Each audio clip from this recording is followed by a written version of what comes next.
belə bir möhtəbər bir yarışın keçirilməsi həm mənim üçün böyük bir məsuliyyətdir. Yəni mən də hiss edirəm ki, hansı məsuliyyətin altına girmişəm və ölkəmizi, bayrağımıza layiqincə orada döyüş göstərməyi özümə bir borc bilirəm. 4 döyüşlü kontrakt bağlamışam UFC ilə.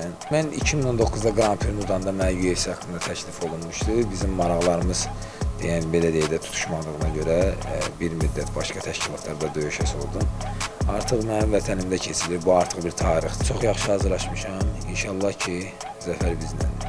Rəqibin zəif nöqtələrini və yaxud da rəqibin güclü tərəflərini hamısını analiz eləmişik. İnşallah ki, bunu döyüşdə görərsiniz. Mənim üçün birinci bu rəqibimdir.